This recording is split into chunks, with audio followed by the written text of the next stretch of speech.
नमस्कार साथियों, कैसे हैं आप लोग। उम्मीद है कि बेहतर और शानदार होंगे। तो दोस्तों, आज की इस श्रृंखला में हम लोग लेके आए हुए हैं आईपीएससी नोमेनक्लेचर। तो बिल्कुल बहुत ही इंपॉर्टेंट टॉपिक है आपके एग्जाम के लिए, और आप जानते हैं कि यहाँ से क्वेश्चन आता है और आप कंफ्यूज भी हो जाते हैं।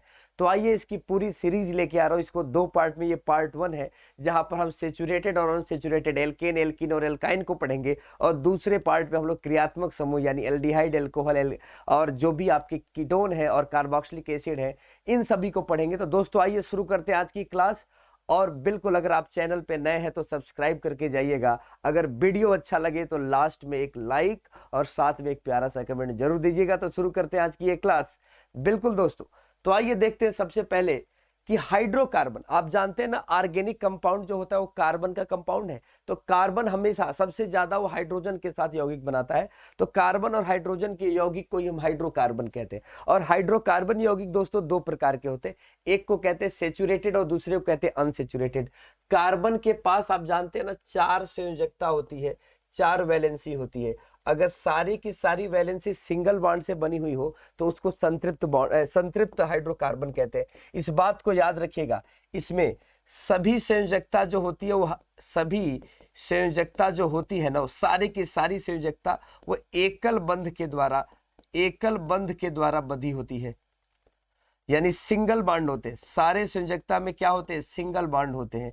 और यहां पर यहां पर डबल बॉन्ड होगा और यहां पर क्या होगा? ट्रिपल बॉन्ड होगा। तो आइए फिर से एक बार समझते हैं इस चीज को कि हाइड्रोकार्बन में अगर केवल सिंगल बॉन्ड है तो वो एल्केन होगा, अगर डबल बॉन्ड है और ट्रिपल बॉन्ड है तो अनसेचुरेटेड यानी असंतृप्त होगा। यानी संतृप्त भी हो सकता है, असंतृप्त भी। तो अगर कहीं पर स्ट्रक्चर दिखे, अगर सिंगल बॉन्ड है तो संतृप्त लगाइएगा, डबल या ट्रिपल बॉन्ड है तो असंतृप्त लगाइएगा। एक क्वेश्चन आपको एग्जाम में अक्सर ये देखने को मिल रहा है कि एक क्वेश्चन यहाँ पर कार्बन के जैसे अगर ऐसे दे देगा, ऐसे दे देगा तो आप क्या लगाएंगे? ये संतृप्त है।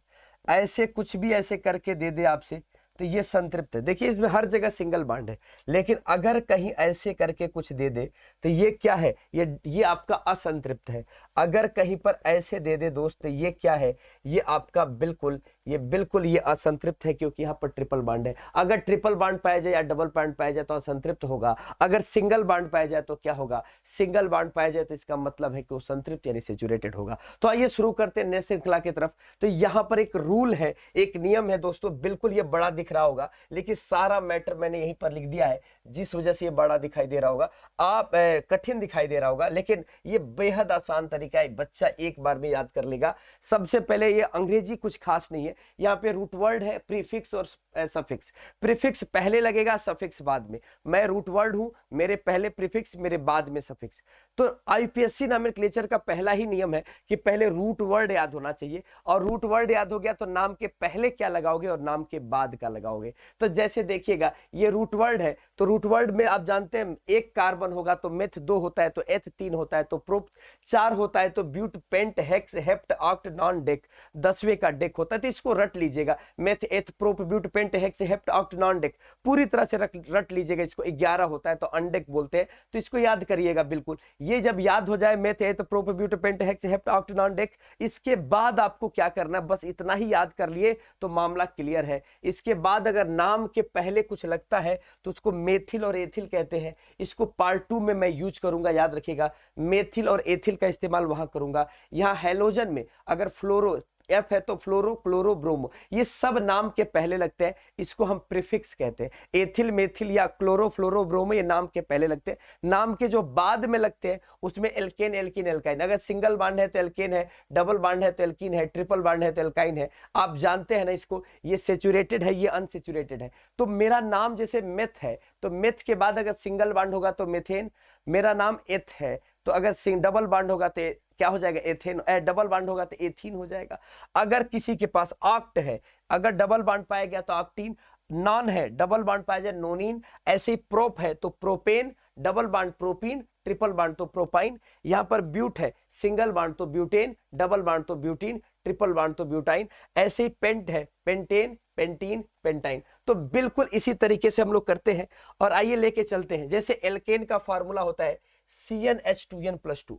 आपको याद रखना है कि इसमें जो हाइड्रोजन होता है वो कार्बन के नंबर से डबल से 2 ज्यादा होता है, डबल से 2 ज्यादा, याद रखिएगा।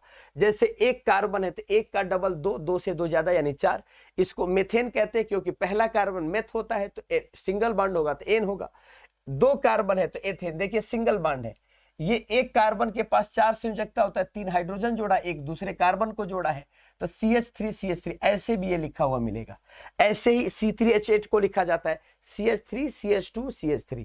आप बिल्कुल ऐसे भी आप इस चीज को खोज सकते हैं और बिल्कुल इसको पढ़ सकते हैं। 3 कार्बन है इसमें और यहां पर देखेंगे तो 8 क्या है आपके पास हाइड्रोजन है। तो ये क्या है आपके पास, अगर 3 कार्बन होगा तो इसका नाम हो जाएगा प्रोप, और सिंगल बॉन्ड होगा तो क्या हो जाएगा प्रोपेन। ऐसे ही 4 कार्बन है तो आप ब्यूट लिखेंगे, और सिंगल बॉन्ड होगा तो ब्यूटेन। कैसे जानेंगे सिंगल बॉन्ड है, क्योंकि हाइड्रोजन की संख्या डबल से 2 ज्यादा है। हाइड्रोजन की संख्या डबल से ज्यादा हो इसका मतलब है कि वो एल्केन के परिवार का होगा। Methane, ethane, propane, butane, pentane, hexane, heptane, octane ऐसे लिखा जाएगा। तो बिल्कुल उम्मीद है कि ये समझ चुके होंगे, इसके स्ट्रक्चर को समझ चुके होंगे कि सिंगल बॉन्ड बनता है कार्बन कार्बन के बीच में और उसके किनारे हाइड्रोजन सजा देते। एक कार्बन 4 बॉन्ड बनाता है तो यहां पर देखिए 3 हाइड्रोजन और 1 बॉन्ड कार्बन से बनाया हुआ है।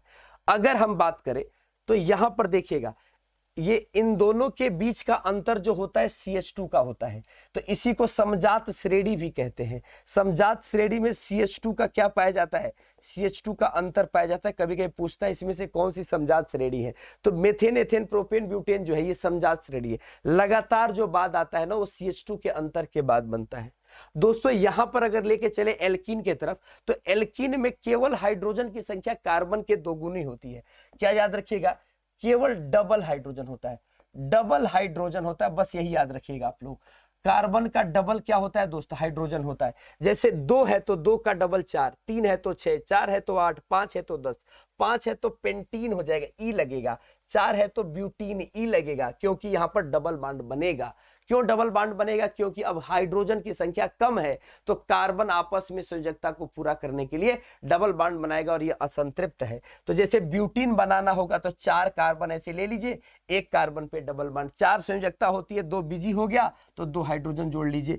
इस वाले को देखिए 4 होता है, 3 बॉन्ड बने हैं तो 1 हाइड्रोजन जोड़ लीजिए। 2 आप देख रहे होंगे 2 बॉन्ड है तो यहाँ पर 2 हाइड्रोजन जोड़ लीजिए, यहाँ पर 1 बॉन्ड है तो 3 हाइड्रोजन जोड़ लीजिए। आपके पास टोटल जो है ब्यूटीन में 8 हाइड्रोजन आ गए, 3 2 5 1 6 2 8। ऐसे आप पेंटीन का भी बनाइएगा और कमेंट सेक्शन में बताइएगा कि कितना आसान लगा। तो दोस्तों बिल्कुल अगर ये समझ चुके हैं तो एल्काइन यानी आखिरी कड़ी हम लोग लेके चल रहे हैं असंतृप्त वाले में, जिसमें कार्बन के डबल से 2 कम होता है। आपको याद रखना है कार्बन के 2 गुने से 2 कम, 2 गुने से 2 क्या होता है, कम होता है। बिल्कुल, तो ये 2 गुने से 2 कम होता है, इसको याद रखिएगा। जैसे 2 दूना 4 में से 2 गया 2, 3 दूना 6 में से 2 गया 4, 4 दूना 8 में से 2 गया 6। तो ये अगर 2 गुने से कम हो तो आइन होगा, एल्काइन का होगा। एथ में आइन, 2 कार्बन है तो एथाइन, 3 कार्बन है तो प्रोपाइन, 4 कार्बन है तो ब्यूटाइन। स्ट्रक्चर में ट्रिपल बॉन्ड जुड़ता है और ट्रिपल बॉन्ड अगर बीच में होगा तो नंबर बताना पड़ेगा। जैसे अगर ऐसे बन गया, ऐसे मान लीजिए है, अगर यहां पर आ गया 4 कार्बन है तो आपको लिखना पड़ेगा ब्यूट, और डबल बॉन्ड दूसरे कार्बन है तो ब्यूट 2 आइन, ऐसे लिखना पड़ेगा। सेम मामला इसमें भी है, एल्कीन वाले में भी है। जैसे अगर हम पेंट का बना दिए 5 कार्बन का और 5 कार्बन में दूसरे पर आपका डबल बॉन्ड कर दिए तो क्या लिखेंगे, पेंट, और डबल बॉन्ड कहां पे है, दूसरे पे है तो पेंट 2 इन। पहले पे नहीं लिखते हैं लेकिन दूसरे तीसरे पर होगा तो लिखते हैं। चलिए, तो इस बात को ध्यान से देख लीजिएगा, याद रखिएगा एल्कीन का पहला यौगिक कौन होता है, तो पहला यौगिक एथीन होता है। ये फर्स्ट कंपाउंड होता है, फर्स्ट, ये फर्स्ट कंपाउंड है आपका, बिल्कुल यही फर्स्ट कंपाउंड है एल्कीन में। और यहां पर भी ये फर्स्ट कंपाउंड है आपका, कौन सा, एल्काइन जो है ये फर्स्ट कंपाउंड है। तो दोस्तों उम्मीद है कि ये पूरी चीज आपको समझ में आई होगी। कैसा लगा ये वीडियो कमेंट सेक्शन में बताइएगा, और किस टॉपिक पे आपको वीडियो चाहिए ये भी कमेंट सेक्शन में बताइएगा। जल्दी ही दूसरा सीरीज ऑर्गेनिक का पार्ट 2 में हम आपको एल्डिहाइड, कीटोन, कार्बोक्सिलिक एसिड और एल्कोहल का नोमेनक्लेचर लेके आ रहे होंगे। तो उम्मीद है कि ये वीडियो पसंद आया होगा। मुस्कुराते रहिए, गुनगुनाते रहिए।